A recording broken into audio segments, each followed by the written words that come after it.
Bonjour mes chers élèves, comment allez-vous? J'espère que vous allez bien. Bienvenue sur ma chaîne YouTube Cours de français facile avec Hajar. Alors, on se retrouve aujourd'hui pour une nouvelle séance de français destinée aux élèves de la 3e année collégiale ayant le manuel Passerelle. Dans cette vidéo, nous allons commencer la sous-séquence numéro 2 intitulée « Produire des lettres de vœux ». En effet, une lettre de vœux est une lettre qu'on écrit à une personne à l'occasion d'un événement heureux. Mariage, réussite, naissance, fête religieuse, nouvel an, etc. pour lui souhaiter le meilleur, le féliciter et lui transmettre des souhaits de réussite et de bonheur. Alors mes chers élèves, vous êtes prêts? C'est parti! Je vous propose aujourd'hui une leçon de lecture qui a pour objectif de comprendre les caractéristiques d'une lettre de vœux. Mais avant, prenez vos livrets, la page 53 et observez les documents, puis répondez aux questions suivantes. Alors d'après votre observation, vous êtes censé relier chaque document à sa légende. La première image, des élèves qui viennent d'apprendre une bonne nouvelle. La deuxième image, il s'agit d'une affiche d'une compétition organisée dans une école. Et finalement 3, c'est une lettre de vœux ou plutôt un message de vœux à l'occasion d'un succès. Je lis la lettre. Cher ami, c'est avec une immense joie que j'ai appris que vous avez gagné le prix. En cette heureuse occasion, je tiens à exprimer mes meilleurs vœux de réussite et de bonheur. Amicalement, Ilham. Maintenant, tournez la page. Avant de lire le texte support, observez attentivement les 3 images. Puis, reliez par une flèche. Alors, la première image présente la joie de la victoire. On désigne par le mot victoire, succès. Image numéro 2, c'est une campagne de sensibilisation. Image numéro 3, il s'agit d'une affiche pour lutter contre le gaspillage du papier. Voilà le titre de l'affiche, ou plutôt le message transmis par cette affiche. Je limite mes impressions papier. Maintenant, observez le support et complétez le tableau suivant. Quel est le type du document? Oui, très bien, il s'agit d'une lettre personnelle. Qui l'a écrit? L'émetteur de cette lettre, c'est Jawad. À qui est-il adressé? Le destinataire, c'est Ilyes. Quelle est la relation qui existe entre les deux personnes? Tout simplement, ce sont des amis. Une relation d'amitié. Pour justifier notre réponse, voilà la formule d'appel « Cher ami Ilyes ».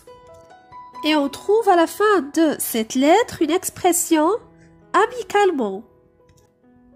Voilà, ces 2 indices montrent vraiment que Ilyes et Jawad, ce sont des amis. La question numéro 3. Ce texte vise à remercier, exprimer des vœux ou demander une autorisation.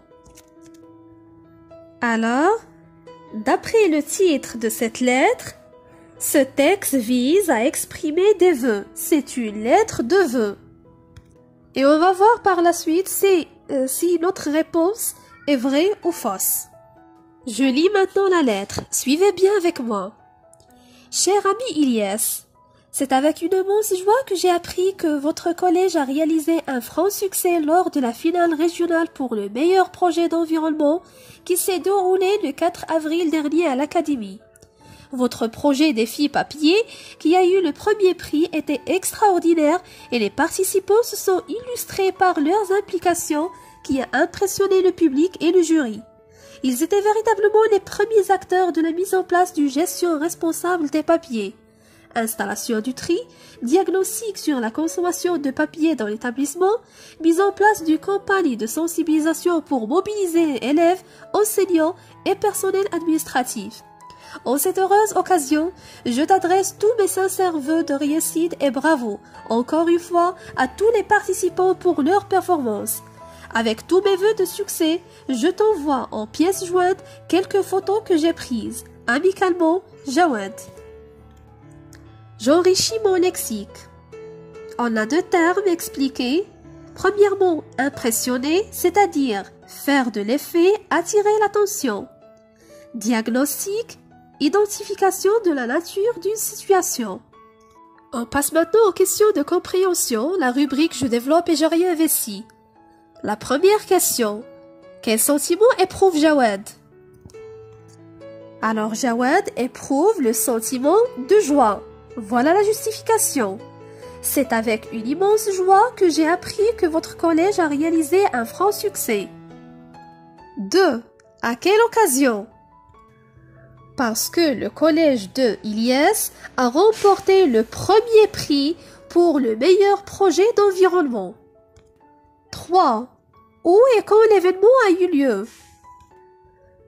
Alors, l'événement a eu lieu le 4 avril dernier à l'Académie.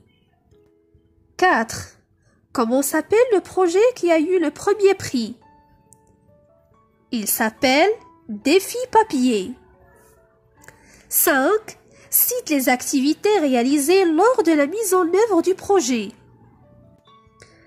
Alors, les activités réalisées lors de la mise en œuvre du projet, premièrement, l'installation du tri, puis diagnostic sur la consommation de papier dans l'établissement, et ensuite mise en place d'une campagne de sensibilisation pour mobiliser élèves, enseignants et personnel administratif.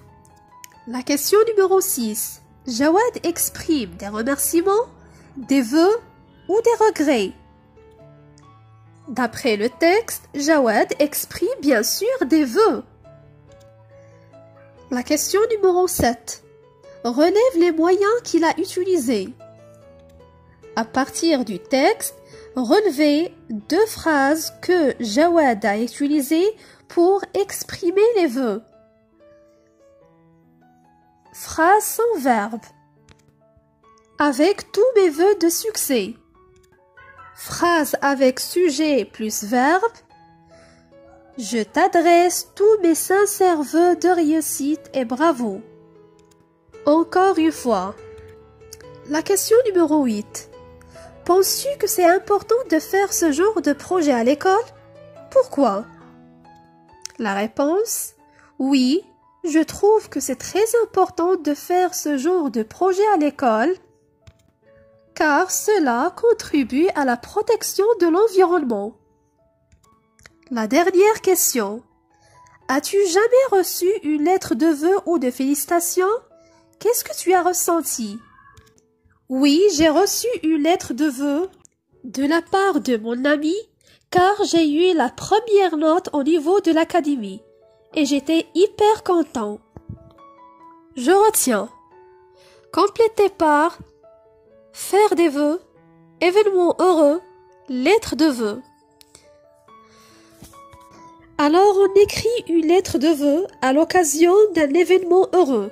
Mariage, nouvel an, réussite à l'examen, obtention d'un prix, fête religieuse, à savoir Ramadan, l'Aïd, etc.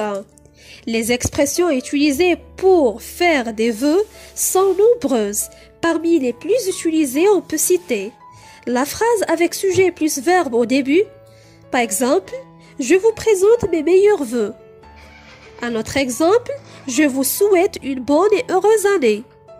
La phrase sans sujet et sans verbe au début. Que la nouvelle année soit. La phrase introduite par le verbe pouvoir au subjonctif. Puisse la nouvelle année vous apporter, par exemple, du bonheur, succès, de bonne santé, etc. La phrase sans verbe. Meilleurs vœux, tous mes vœux. Une suite de noms. Bonheur, succès et prospérité pour. Et voilà, j'espère que vous avez bien compris ce cours. Si vous avez des questions, n'hésitez pas de me contacter. Merci de votre attention. À bientôt.